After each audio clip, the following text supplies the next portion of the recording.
Badger's Parting Gifts. Author is Susan Varley. Story read by Miss O. Boys and girls, I hope you remember what this page is. This page is called the what? I can't hear you. What is it called again? If you said title page, you are absolutely correct. And the title of this book is Badger's Parting Gifts. The author is Susan Varley. Badger was dependable, reliable, and always ready to lend a helping paw. He was also very old, and he knew almost everything. Badger was so old that he knew he must soon die. Badger wasn't afraid of death. Dying meant only that he would leave his body behind, and as his body didn't work as well as it had in days gone by, Badger wasn't too concerned about that. His only worry was how his friends would feel when he was gone. Hoping to prepare them, Badger had told them that someday soon he would be going down the long tunnel, and he hoped they wouldn't be too sad when it happened. One day, as Badger was watching Mole and Frog race down the hillside, he felt especially old and tired. He wished more than anything that he could run with them, but he knew his old legs wouldn't let him. He watched Mole and Frog for a long time, enjoying the sight of his friends having a good time. It was late when he arrived home. He wished the moon good night and closed the curtains on the cold world outside. He made his way slowly down to the warm fire that was waiting for him deep underground. He had his supper and then sat down at his desk to write a letter. When he had finished, he settled down in his rocking chair near the fire.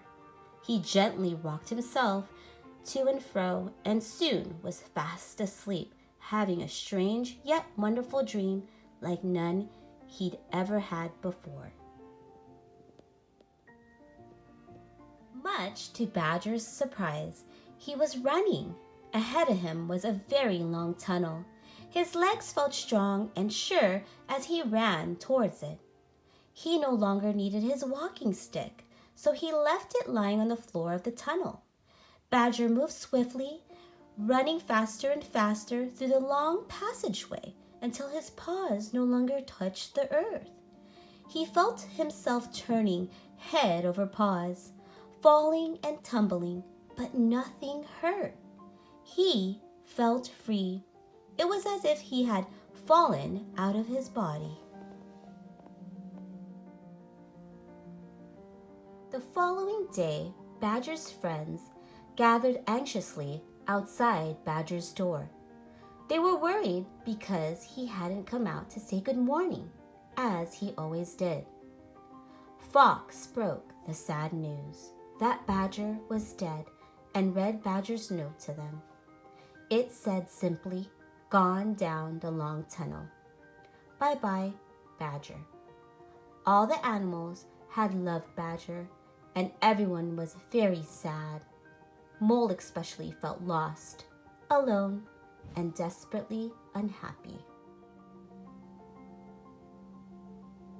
In bed that night, Mole could think only of Badger. Tears rolled down his velvety nose, soaking the blanket he clung to for comfort. Outside, it began to snow. Winter had begun, and soon a thick layer of snow hid the animals' homes, where they would stay snug and warm during the cold months.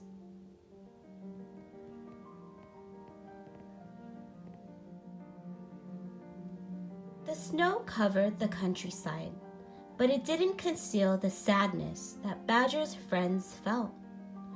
Badger had always been there when anyone needed him. The animals all wondered what they would do now that he was gone. Badger had told them not to be unhappy, but it was hard not to be.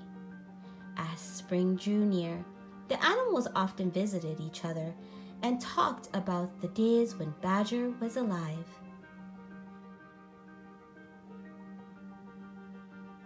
Mole was good at using scissors, and he told about the time Badger had taught him how to cut out a chain of moles from a piece of folded paper. Paper moles had littered the ground that day. Mole remembered the joy he'd felt when he had finally succeeded in making a complete chain of moles with all the paws joined.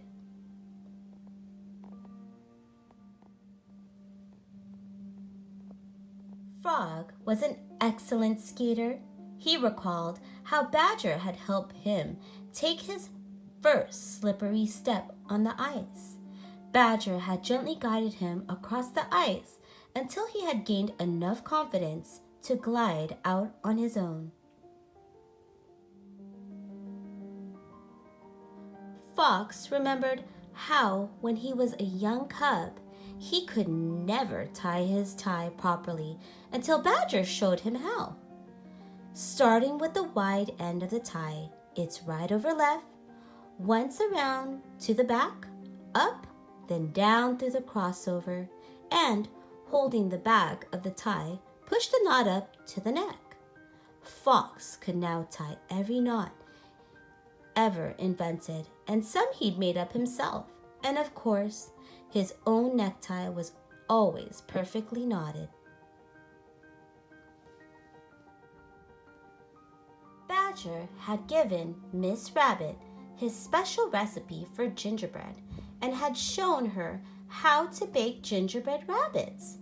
Miss Rabbit was well known throughout the countryside for her excellent cooking. As she talked about her first cooking lesson with Badger, so long ago she could almost smell the wonderful fragrance of gingerbread fresh from the oven. Each of the animals had a special memory of Badger, something he had taught them that they could do extremely well. He had given them each a parting gift to treasure always. Using these gifts, they would be able to help each other.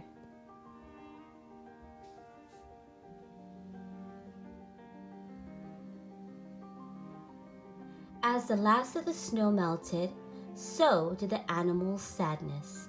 Whenever Badger's name was mentioned, someone remembered another story that made them all smile. One warm spring day, as Mole was walking on the hillside where he'd last seen Badger, he wanted to thank his friend for the parting gift. "Thank you, Badger," he said softly, believing that Badger would hear him. And somehow, Badger did.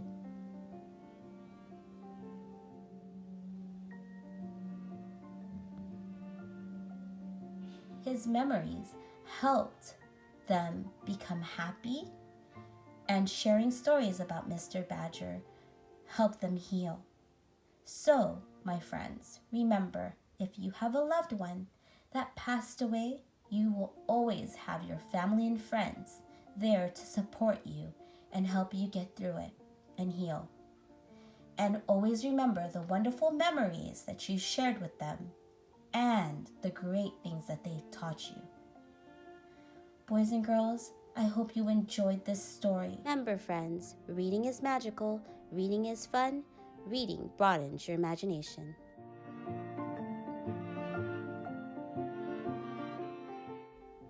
I'll see you next time, friends. Thank you.